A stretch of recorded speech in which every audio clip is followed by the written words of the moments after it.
하나님의 말씀은 사도행전 8장 1절에서 8절까지 말씀입니다. 다 함께 한 목소리로 합독하여 읽겠습니다. 사울은 그가 죽임당함을 마땅히 여기더라. 그날에 예루살렘에 있는 교회에 큰 박해가 있어 사도 외에는 다 유대와 사마리아 모든 땅으로 흩어지니라. 경건한 사람들이 스데반을 장사하고 위하여 크게 울더라. 사울이 교회를 잔멸할세 각 집에 들어가 남녀를 끌어다가 옥에 넘기니라. 그 흩어진 사람들이 두루 다니며 복음의 말씀을 전할세 빌립이 사마리아 성에 내려가 그리스도를 백성에게 전파하니 무리가 빌립의 말도 듣고 행하는 표적도 보고 한 마음으로 그가 하는 말을 따르더라. 많은 사람에게 붙었던 더러운 귀신들이 크게 소리를 지르며 나가고 또 많은 중풍병자와 못 걷는 사람이 나으니 그 성에 큰 기쁨이 있더라. 아멘. 지금 이 시대는 슬픔을 참아야 되는 시기인 것 같습니다. 많은 사람들이 슬픔을 참고 고통을 참고 있습니다. 그런데 이렇게 계속 참고 있다 보면 이 슬픔과 고통이 무감각하게 느껴집니다. 더 이상 느껴지지 않아요. 왜냐하면 고통으로부터 차단해야 우리의 마음이 평안하기 때문에 사람들은 처음에는 슬픔과 고통을 참다가 이제 그 슬픔과 고통을 차단합니다. 그래서 내가 더 이상 힘들어지지 않기를 원하는 것이죠. 이것은 누구나 갖고 있는 고통에 대한 본능적인 반응인 것 같아요. 그래서 지금은 죽음의 소식이 계속 나와도 사람들이 무감각합니다. 오늘 1절 말씀 보면 사울은 그가 죽임을 당함을 마땅히 여겼다 그랬거든요. 스데반이 순교를 당했습니다. 그런데 사울은 그것을 마땅하게 여겼습니다. 백신이 이제 접종되면서 각 나라마다 후유증인지 아닌지 명확하지 않지만 몇 명이 죽었다, 몇 명이 죽었다 이 이야기가 나옵니다. 그러니까 사람들은 불안해합니다. 그러나 그 죽음 앞에서 안타까워하거나 고통하는 마음은 그렇게 잘 갖지 못합니다. 왜냐하면 불안하니까. 그 고통으로부터 우리가 벗어나고 싶어하는 본능들이 다 있거든요. 심지어 유럽에서 이 코로나로 인해서 사망한 사람이 75만 명이라고 합니다. 75만 명이 사망했다 그래요.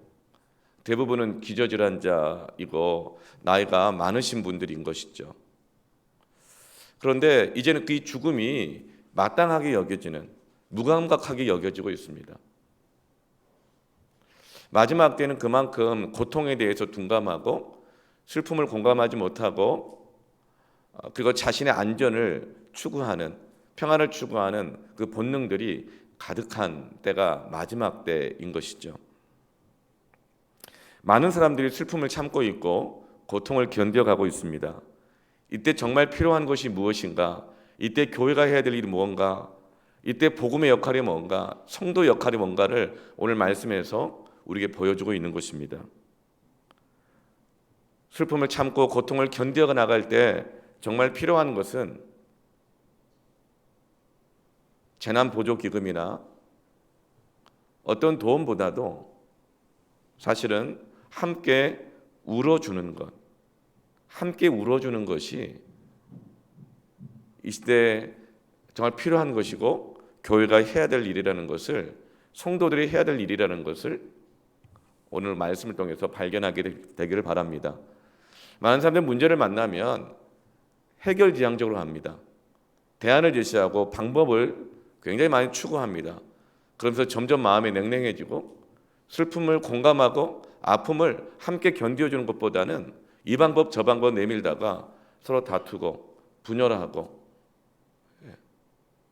냉랭해지는 그런 어려움 가운데 처하게 되는 것을 보게 되죠. 어떤 사람들은 슬픔이나 고통에 대해서 아주 긍정적인 사람들이 있습니다. 초긍정적인 것 있잖아요.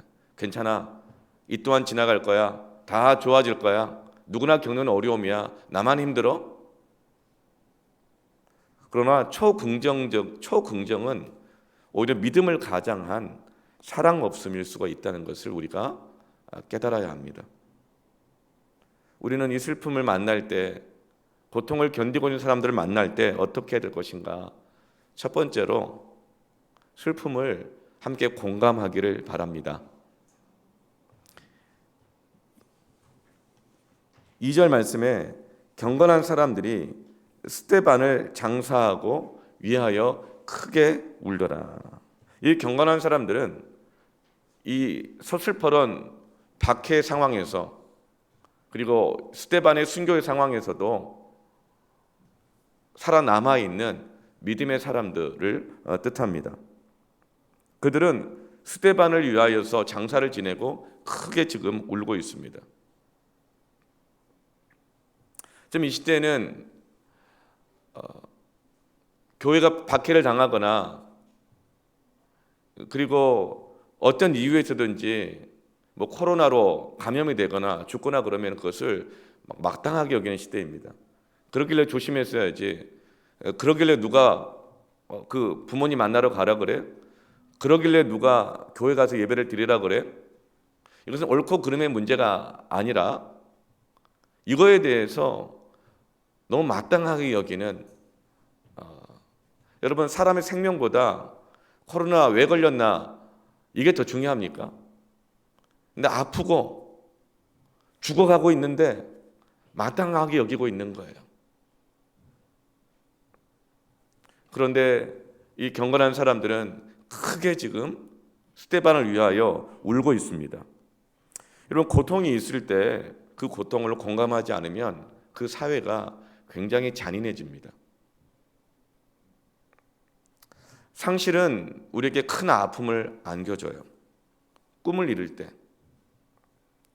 건강을 잃을 때, 산후 우울증,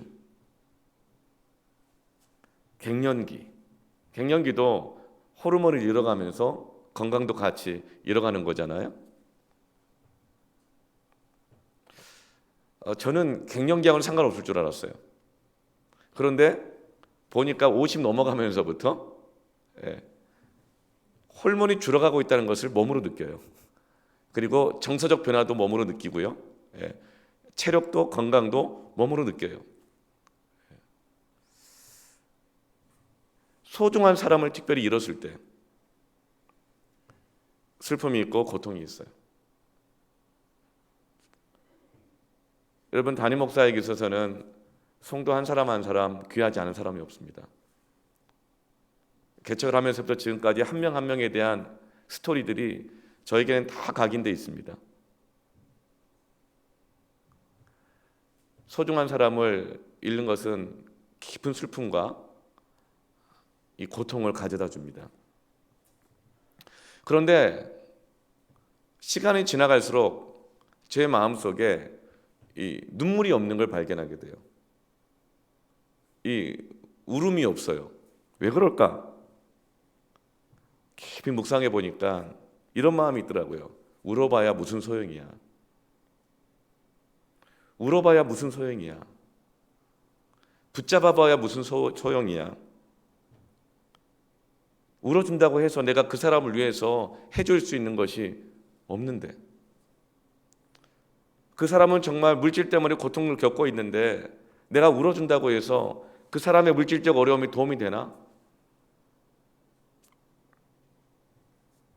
해줄 수 있는 것이 없다고 생각될 때, 울어봐야 소용없다고 생각하니까 더 이상 울지 않고 있더라고요. 그 고통으로부터 나 자신을 차단하고 있는 거예요. 여러분, 아이들 중에서 엄마와 관계가 좋지 않은 애들이 잘 안 운다는 걸 아세요? 잘 안 우는 애들이 있어요. 엄마와 관계가 안 좋은 애들이 많이 그래요. 왜요? 울어야 소용이 없으니까. 달려와 줄 사람이 없으니까 더 이상 울지 않는 거예요.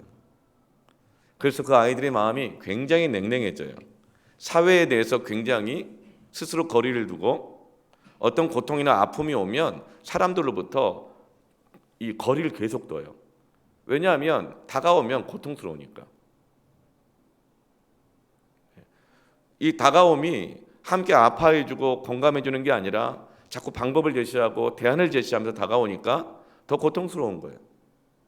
그래서 아이들이 더 이상 울지 않을 뿐만 아니라 고통과 어떤 어려움을 만나게 되면 사회적 거리를 두게 됩니다. 그러면서 스스로를 자꾸 격리시키는 거예요. 여러분, 그런데 울 때 엄마가 달려와 주면 어때요? 계속 울어요. 그러나 계속 울지는 않아요. 그렇게 힘들고 어려울 때 울면 엄마가 달려와 주면 또 울어요. 그러나 그렇게 하면서 성장을 해나갈 때에 커서 말을 배우면 더 이상 울지 않아요. 그리고 엄마에게 말을 합니다. 자기의 고통과 어려움을 말할 수 있는 사람은 이미 건강해지고 있는 사람이에요. 여러분, 신앙도 그래요. 울 때 달려와 주면, 함께 공감해 주면, 함께 울어주면 이들이 나중에 어때요? 기도를 하게 돼요. 그리고 후에 위로자가 됩니다. 여러분, 마지막 때의 특징, 디모데후서 3장 1절에 이렇게 말해요. 너는 이것을 알라. 마지막 때 말세 고통하는 때가 이르러. 마지막 때의 특징은 고통이 가득한 때라는 거예요. 그런데 사람들이 그 고통이 가득한 때에 어떻게 해요? 디모데후서 3장 3절에 무정하며 원통함을 풀지 않아요. 무정해요. 냉랭해져요. 정을 나누지 않아요. 아픔과 슬픔을 함께 공감하기보다 스스로를 차단하고 원통함을 풀지 않으려고 그런다는 거예요. 참고 견디기만 한다는 거예요. 이 마지막 때 고통이 가득한 때 다들 슬픔을 견디고 있는 이때에 우리 그리스도인들이 어떻게 해야 할까요? 로마서 12장 14절에서 15절 말씀에 너희를 박해하는 자를 축복하라. 마지막 때는 믿는 자들이 박해를 받는 때예요.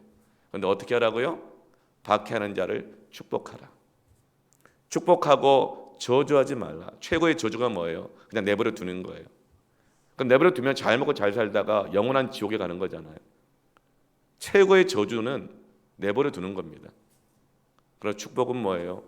빵을 갖다 주고 뭘 갖다 주는 거 아니라, 그것도 주는 것도 축복이지만 가장 큰 축복은 영원한 생명, 복음을 전해주는 것입니다. 축복하고 저주하지 말라. 그리고 15절에 즐거워하는 자들과 함께 즐거워하고. 박해를 받을 때는 내 힘든 게 너무 먼저기 때문에 내가 힘들면 아무 말도 안 들려요. 누구 말도 안 들려요. 그래서 박해를 받을 때 누가 잘 되고 있다 그러면 화가 나요. 시기가 막 일어나요. 그러나 박해를 받을 때에도 즐거워하는 자들과 함께 즐거워하는 것이 우리 믿는 사람들이 해야 할 사명인 것입니다. 그리고 우는 자들과 함께 울라. 박해의 때 내 힘든 게 먼저거든요. 그러나 그때 우리는 그 힘든 사람을 위하여 하나님 앞에서 함께 울어주기를 바랍니다. 그것이 교회의 모습이고 그리스도인들이 가지고 있는 축복의 능력인 것입니다. 성령의 충만함은 그 아픔을 함께 공감해주고 긍휼히 여겨주는 것입니다. 하나님은 박해의 때에 고통하는 사람의 슬픔에 함께 울어주라고, 공감해주라고 말해요. 울어봐야 무슨 소용이 있나? 아니, 그렇다면 우리가 할 수 있는 게 얼마나 되겠어요? 우리가 구제를 한다고 해서 어떻게 한 사람의 인생을 밑빠진 독과 같은 그 구멍난 삶을 끝까지 채워줄 수 있겠어요? 우리가 신실한다 하여도 얼마나 신실하게 검은 머리가 팥뿌리가 되도록 피 하나 안 나는 사람들을 사랑하고 도와줄 수 있겠어요? 우리는 그렇게 할 수 없는 거예요. 그렇게 할 수 있는 것처럼 착각하면 안 돼요. 그래서 우리는 내가 해줄 수 있는 것이 아무것도 없다라고 생각될 때라도 하나님 앞에서 함께 울어주는 것입니다. 왜요? 하나님이 하시기 때문에 그래요. 하나님만이 하실 수 있기 때문에 그렇습니다.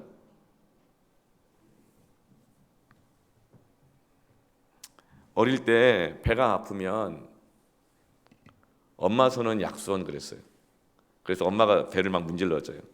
근데 저는 어렸을 때 부모님이 하도 바쁘셔가지고 전 그렇게 어머니 품에 안겨봤던 기억이 별로 없어요. 그리고 어머니는 늘 어려운 대상이었거든요. 그런데 저에게는 외할머니가 계셨어요. 그래서 제가 배가 아프면 그 우리 외할머니가 제 배를 그렇게 쓰다듬어 주시면서 찬양을 해주시고, 시조창 같은 찬양이 있거든요. 그 희한하게 이렇게 만져주면 배가 덜 아파요. 사람은요, 압박을 통각보다 더 먼저 느낀다 그래요. 그래서 만져주면 덜 아픈 거예요. 그런데 만져주지 않으면 통각부터 느끼는 겁니다. 여러분, 슬픔이 있는 사람들, 아픔이 있는 사람들은 여러분 먼저 함께 만져주시기를 바랍니다. 마태복음 5장 4절 말씀에 애통하는 자는 복이 있나니 그들이 위로를 받을 것이며, 함께 애통해 줄 때 위로를 받을 것입니다. 이런 말이 있어요. 웃으면 복이 온다. 옛날 이런 코미디 프로그램도 있었죠. 웃으면 복이 온다고요. 정말 어렵고 힘든 시절이었기 때문에 웃으면서 견뎌내자, 좋은 날이 올 것이다, 쨍하고 해뜰 날 돌아왔단다, 뭐 이렇게 사람들이 견뎌 나갔어요. 그런데 여러분, 웃으면 복이 온다, 이것이 좋은 말이긴 한데 진리는 아닙니다. 오히려 초긍정은 사랑이 없는 믿음일 수 있어요. 성경은 뭐라고 말해요? 애통하는 자가 복이 있나니 저희가 위로를 받을 것이다. 성경 말합니다. 고통을 당하는 자, 슬픔을 겪는 자, 함께 울어줄 때 복이 오는 것입니다. 함께 울어주기를 바랍니다. 내 능력, 방법 없다고 머리만 쓰지 말고 하나님 앞에서 하나님이 해주시기를 기대하고 기도하면서 함께 그 슬픔을 공감하기를 바랍니다. 그것이 이 시대의 교회가 해야 될 일이라고 믿습니다.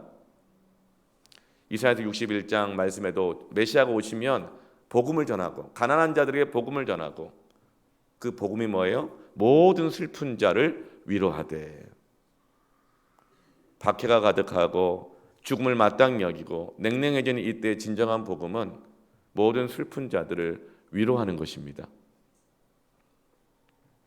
두 번째로는 그 박해가 있는 그 고난의 흐름을 따라가야 합니다. 사람들은 본능적으로 고난, 박해를 피해가는 본능이 있습니다. 그건 본능이죠. 그런데 진리는 그 고난의 흐름을 따라가라고 하십니다. 3절에 이제 스데반이 순교를 했어요. 그런데 어때요? 사울이 교회를 잔멸을 해요. 각 집에 들어간 남녀를 끌어다가 막 옥에 넘기는 거예요.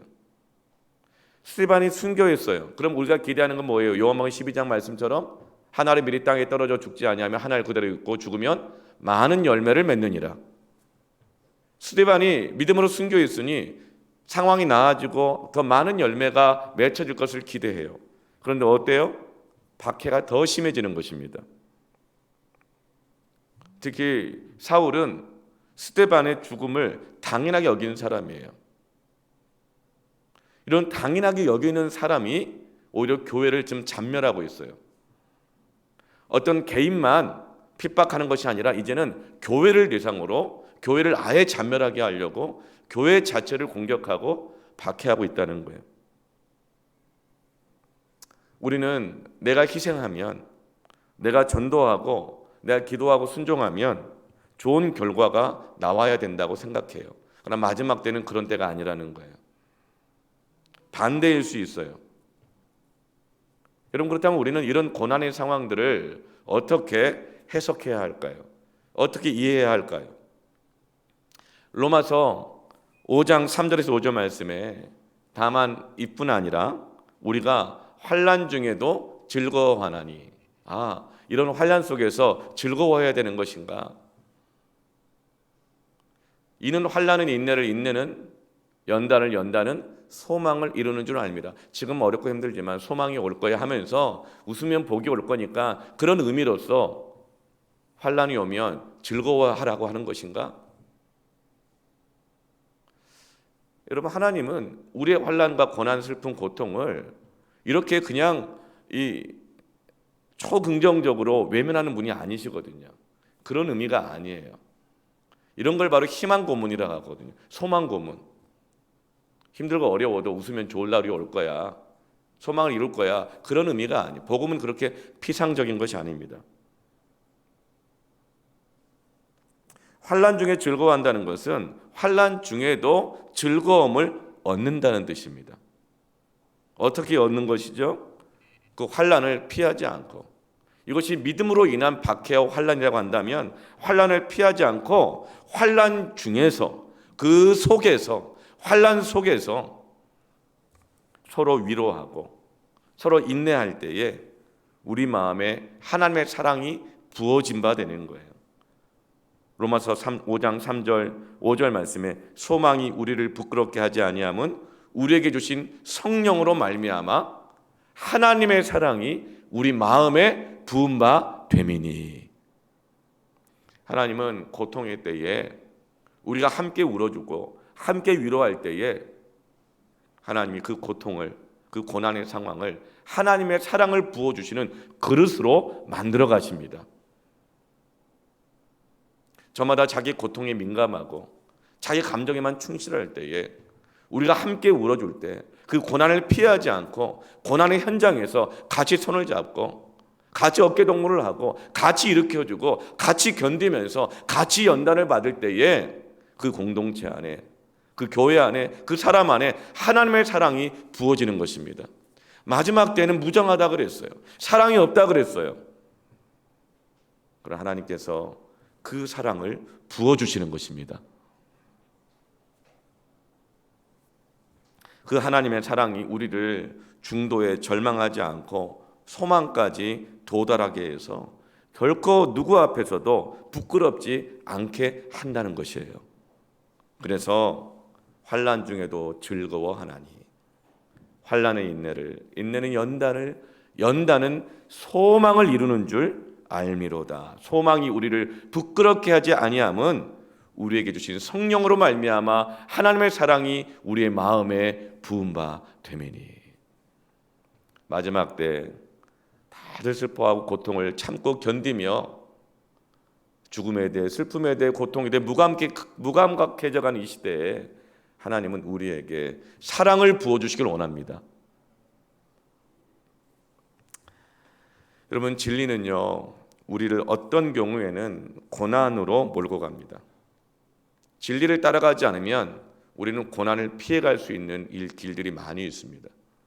그런데 진리를 따라가면 고난으로 몰고 가게 됩니다. 여러분, 고난의 흐름을 피하지 말고 그 환난 중에서 주님을 바라보면 그때 스데반처럼 천사의 얼굴이 되는 것입니다. 그런데 그 고난 중에, 환난 중에 주님을 바라보지 않으면 그 고난과 슬픔이 그리스도와 상관이 없게 됩니다. 진리와 연결되지 않은 고난, 진리와 연결되지 않은 공감은 마귀가 틈타는 생각, 감정이 되는 거예요. 그래서 여러분, 우리는 고난의 흐름을 따라가야 합니다. 고난 속에서 주님을 바라봐야 합니다. 슬픔, 고통을 피하지 말고 그 중에서 함께 울고 함께 기도하고 함께 공감해야 합니다. 그럴 때 놀랍게 하나님의 사랑이 부어지는 거예요. 인간적 사랑이 이제는 사라지고 하나님의 사랑이 부어지는 거예요. 이렇게 성도들이 함께 울어주고 고난과 핍박이 계속되어지지만 어떻게 하죠? 4절에 그 흩어진 사람들이 두루 다니며 복음의 말씀을 전할세. 이제 개인적인 신앙에서 사도적인 신앙으로 영적인 변화가 일어나고 있습니다. 이들 안에 진정한 변화가 일어나고 있는 거예요. 자기로부터, 자아로부터 벗어나고 있는 거예요. 그러면서 세상 사랑 없어 고통하고 절망하고 있는 사람들에게 흩어져서 그들에게 하나님의 사랑을, 복음을 전하고 있습니다. 자기에게 매몰되어 있지 않아요. 이것이 환난 중에 일어난 교회의 놀라운 영적인 변화인 것입니다. 저는 저와 여러분이 이렇게 되기를 원합니다. 그리고 5절에 빌립이 일곱 집사 중에 한 사람이죠. 빌립이 사마리아 성에 내려가 그리스도를 백성에게 전파하니, 그리고 사마리아 성에 빌립 집사를 통해서 큰 부흥의 역사가 일어납니다. 만약 빌립 집사가 스데반의 죽음을 보면서 그 상황만 공감하고 억울해했다면 어떻게 되겠어요? 아니, 하나님, 저렇게 헌신된 사람을 왜 죽이십니까? 혹시라도 빌립과 스데반이 경쟁 관계여가지고 스데반이 죽었어요. 그러면 속으로 남이 모르는 뭐 잘못한 게 있나 보지. 그러면서 오히려 속 시원해하고 편안해했다면 어떻게 되겠어요? 스데반이 죽었을 때 빌립 집사가 그 동료 스데반 집사가 죽은 것을 보고 인간적으로만 슬퍼하지 않았어요. 사람들은 인간적으로만 슬퍼하는 경우 있습니다. 여러분, 인간적인 슬픔은 인간적인 교만으로 간다는 거 아세요? 인간적인 슬픔은요, 인간적인 이 자기 의로 많이 가게 됩니다. 이 사회가 갖고 있는 슬픔에 대한 공감이 하나님 앞에서 울지 않으면 그 대부분은 사람의 교만, 사람의 의로 가게 되면서 오히려 더 냉랭해져요. 그리고 그 의로움을 실현하기 위해서 더 폭력적이 되는 것입니다. 그러나 스데반 집사가 죽었을 때, 그 동료를 잃었을 때 빌립 집사가 함께 하나님 앞에서 함께 울었어요. 빌립 집사는 스스로 그 슬픔을 인간적으로만 공감하면서, 야, 집사 직분 열심히 감당하고 전도하고 기도하고 영서까지 했는데 이 꼴이 뭐냐? 아무 소용없다. 그러지 않았어요. 만약 그랬다면 빌립도 그냥 어디론가 가버렸을 거예요. 흩어져 버렸을 거예요. 특히 사마리아에는 절대 안 갔을 겁니다. 사마리아는 유대인들이 가장 가기 싫어하는 것이고 만나기 싫어하는 사람들이잖아요. 사도행전 16장에 보면 바울과 실라가 복음을 전하다가 매를 맞고 감옥 안에 갇히게 됩니다. 도저히 이해가 안 가죠. 그런데 그 상황 속에서도 그 환난 중에 성경이 이렇게 나와요. 한밤중에, 환난이 깊은 밤이 된 그 환난 중에 기도하고 찬송하더니. 여러분, 이것이 바로 그리스도인들이 슬픔이 가득하고 고통이 가득한 때에, 박해 때에 우리 그리스도인들이 해야 될 모습입니다. 감옥에 갇혔는데 할 수 있는 게 뭐가 있어요? 능력 있으면 이미 풀려났죠. 법으로 고소하거나 할 일이었으면 이미 그렇게 풀렸겠죠. 근데 아무것도 할 수 없이 무기력하게 한밤중에 감옥에 갇혀 있는 거예요. 그러나 그때에도 그들은 기도합니다. 찬양합니다. 바울과 실라 둘이서 함께 위로하고 격려하면서 예배하는 거예요. 그러자 옥토가 움직이는 겁니다. 그리고 간수가 무릎을 꿇어요. 그리고 내가 어떻게 하면 구원을 얻겠느냐고 먼저 물어봐요. 그러자 바울이 그 유명한 말씀, 주 예수를 믿으라. 그리하면 너와 내 집이 구원을 얻으리라. 환난 중에 피하지 않았어요. 도망가지 않았어요. 계속 진리를 따라갔어요. 그때 감옥에도 갇혀요. 그러나 그곳에서, 그 고난 속에서 함께 기도하고 예배할 때에 옥토가 흔들리면서 어떤 일이 일어나요? 그 간수장의 집안이 전체가 구원을 받는, 너와 내 집이 구원을 얻으리라. 여러분, 저는 이 진리의 말씀을 믿습니다. 사람들은 고난이 오고 어려움이 있으면 저마다 피할 길을 찾고 자기 살 길을 찾습니다. 그러나 우리 그리스도인들은 박해 중에 오히려 그 고난 속에서 흐름을 따라가면서 진리를 따라가면서 기도하십시다. 흩어지면서 또 복음을 전하십시다. 그때 한 가정이, 간수장이 집안이 주님께 돌아오는 구원의 역사가 있을 것입니다. 근데 많은 사람들이 어려워지면 그 아픔을 공감하기보다 내 아픔, 내 슬픔만에 푹 빠져요. 허무함에 빠져요. 그러면서 많은 가정들이 구원을 잃어가고 있습니다. 구원을 잃어가고 있어요. 정말 그래요. 지금 한국 교회는 큰 충격에 빠져 있습니다. 지금 어떻게 이것을 복구할 수 있을지. 사회적 거리두기 뿐만 아니라 영적 거리두기 때문에 많은 가정들이 자녀들을 잃었어요.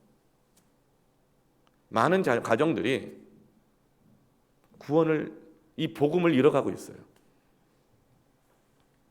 고난의 흐름을 따라가야 합니다. 진리는 고난을 만나게 합니다.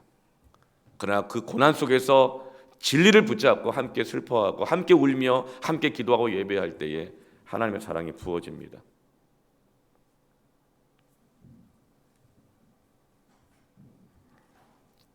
그리고 세 번째로는 그리스도를 전해야 합니다. 스데반의 죽음을 막지 못했죠.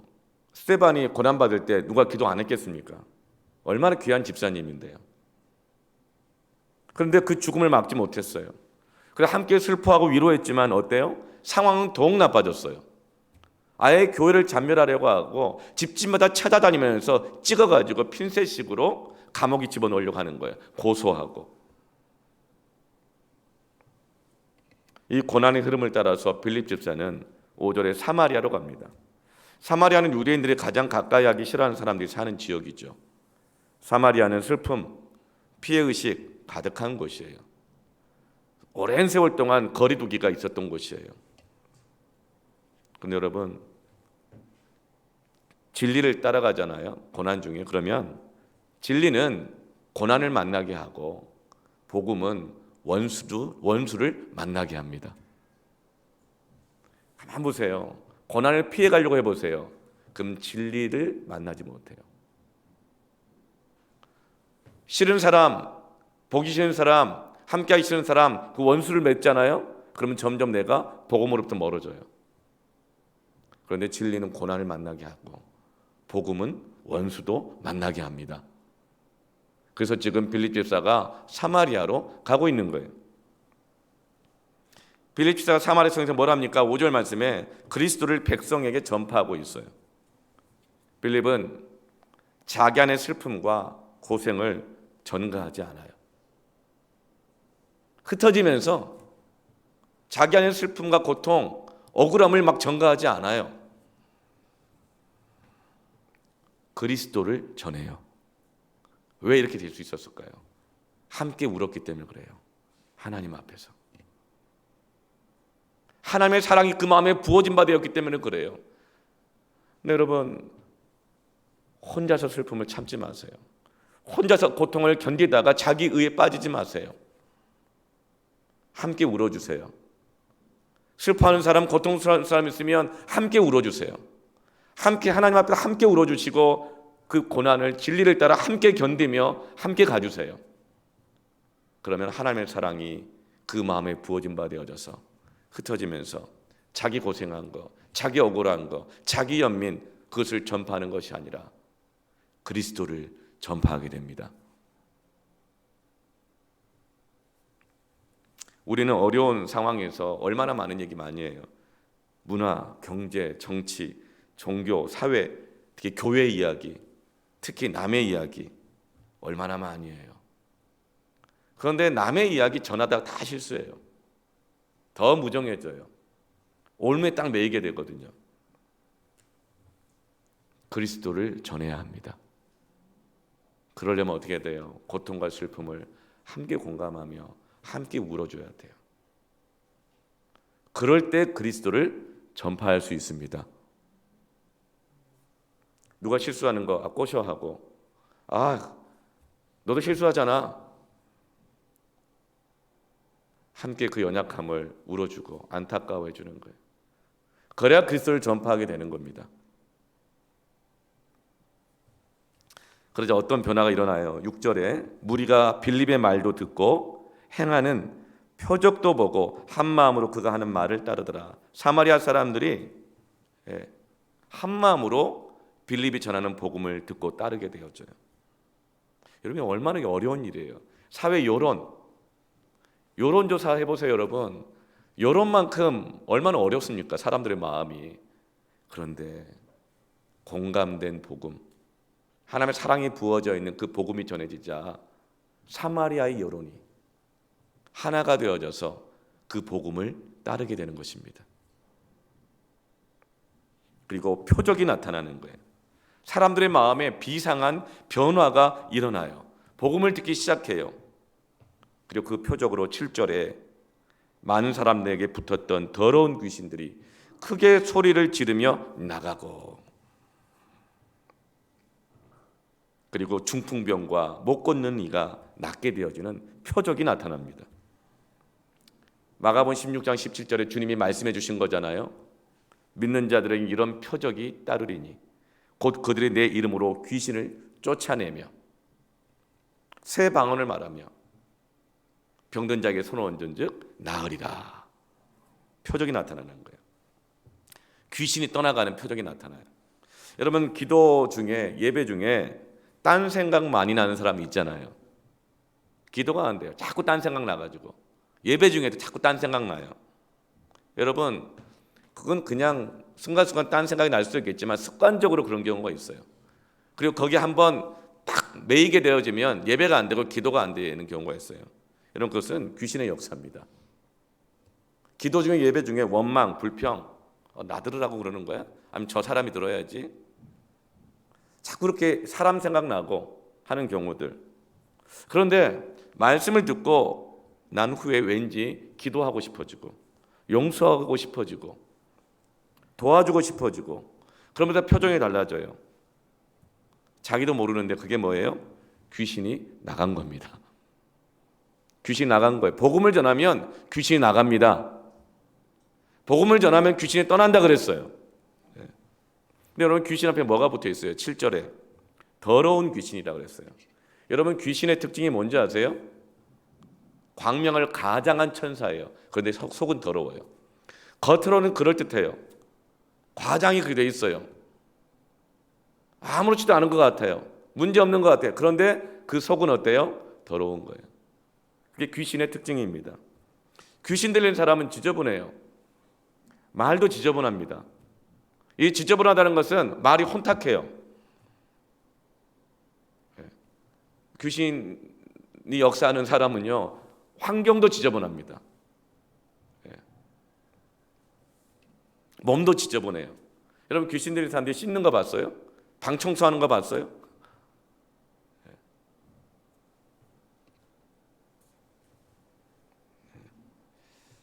그런데 복음을 전하자 크게 소리를 지르며 더러운 귀신들이 다 나가는 거예요. 저는 이걸 믿습니다. 저 자신이 그 증거 중에 하나예요. 저는 심지어는요, 이상한 철학 때문에 한 달간 씻지를 않고 다닌 적도 있어요.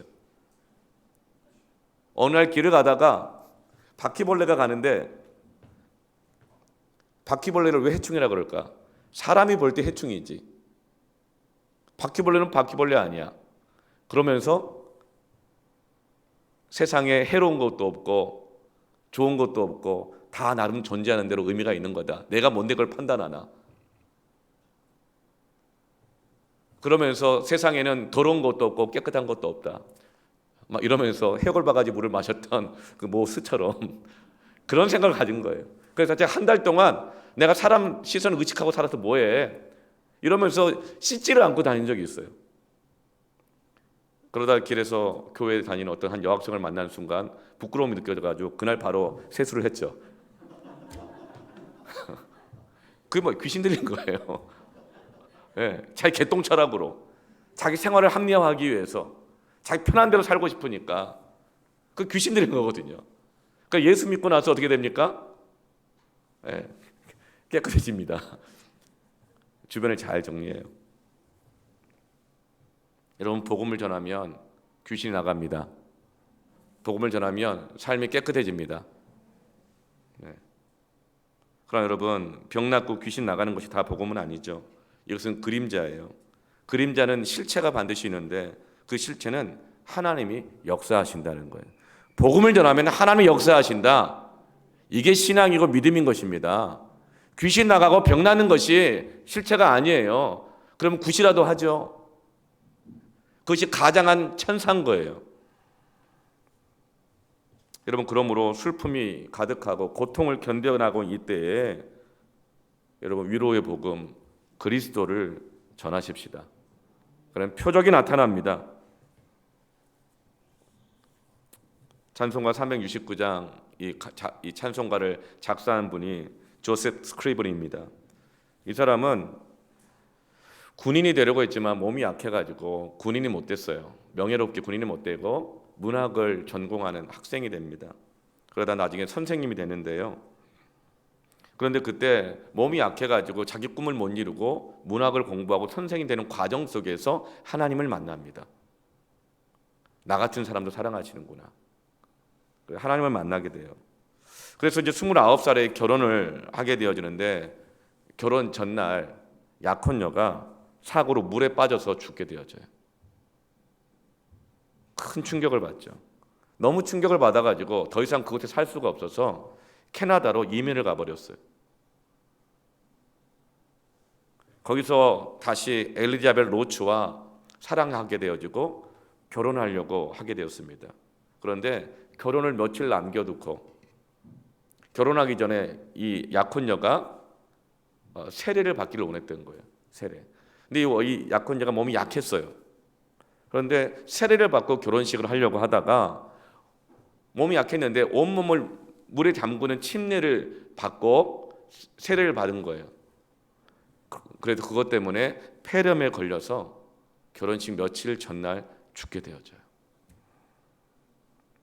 얼마나 큰 충격을 받습니까? 몸이 약해서 되고 싶은 걸 못 했었어요. 그러나 그것 때문에 하나님의 사랑을 경험하고 믿게 되어졌어요. 그래서 그 사랑을 의지해서 살아보려고 사랑하고 결혼하려고 했는데 2번이나 자기 약혼녀가 자기를 떠나버렸어요. 죽었어요. 결혼에 실패했어요. 큰 충격을 받죠. 그때 조셉 스크리븐은 하나님 앞에서 울면서 그 아픔과 슬픔을 기도가 안 되니까 글로 썼어요. 글로 썼어요. 그런데 그 이후부터 이상한 일이 일어나기 시작합니다. 사람들이 이 조셉 스크리븐만 만나면 기도가 터지고 눈물이 터지고 찬양이 나오는 거예요. 애통하는 자가 복이 있나니 위로를 받을 것이며. 그래서 나온 찬송가 가사가 찬송가 369장 죄 좀 맡은 우리 구주 어찌 좋은 친구인지, 어찌 좋은 친구인지, 걱정 근심 무거운 짐 모두 주께 맡기세. 몸이 약해서 꿈을 이루지 못한 사람, 결혼을 2번 실패한 남자였지만 그리고 평생 엄마랑 둘이서만 살아요. 그런데 조셉 스크리븐의 글을 통해 그의 찬송가 가사를 통해 그가 복음을 또 전하면서 평생 1000명이 넘는 사람들에게 위로의 복음을 전하게 되었습니다. 1000명의 인생을 위로하고 구원하는 전도자가 된 것입니다. 여러분, 컴패션이 긍휼이란 뜻입니다. 긍휼, 컴패션. 이것은 함께, 패션, 고통. 긍휼은 타인의 슬픔을 가지고 함께 하나님을 만나면 긍휼이 만들어진다는 거예요. 그리고 그 긍휼이 다 상대를 살리고 나도 살리게 되는 거예요. 빌립 집사는 동역자가 죽은 슬픔 마땅해 그러지 않았어요. 이유가 있겠지 뭐 그러지 않았어요. 함께 울었어요. 함께 울었어요. 그리고 그들은 하나님 앞에서 함께 위로를 받았습니다. 그리고 하나님의 위대한 사랑이 그들 안에 부어졌어요. 초대교회 안에 부어졌어요. 그리고 죽음도 박해도 더 이상 중단시킬 수 없는 사랑의 부흥이 사마리아까지 흩어지게 된 것입니다. 그리고 사마리아 땅에서 기적으로 나타났어요. 그리고 오늘 8절 말씀에 그 성에 큰 기쁨이 있더라. 슬픔이 가득한 이 시대 하나님이 주시는 큰 기쁨이 가득하기를 축원합니다. 함께 우리 찬양하면서 봉헌하겠습니다.